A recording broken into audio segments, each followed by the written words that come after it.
ChatGPT's brains had an update today with some personality tweaks and some controls around that. I've already had access to it, so here's a quick look at the differences that you'll see when it hits your account and how I'm finding it to use.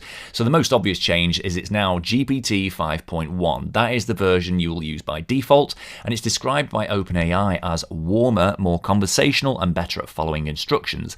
Sounds a little bit like they've given into pressure from the constant petitions online to roll back to GPT 4.0, because people really loved all those things about 4.0, particularly when in voice mode, in that more kind of conversational mode. But anyway, alongside that, there's 5.1 thinking, which is obviously meant for more advanced reasoning. That's going to be faster on simple tasks and even more persistent and agentic on more complex ones. So alongside the personality update, you've got these specific controls about the personality that you want your ChatGPT to have. They are in personalization, which are in your settings. Now, you may have had access to some of this already, but the list has just got a lot longer. So you've got default, which is just balanced, professional, which is polished and precise, friendly, which is warm and chatty, candid, which is just direct but encouraging, quirky, which is quite playful, efficient, which is concise and plain. That's the one I like because it just uses minimal words to get to the point, get the work done.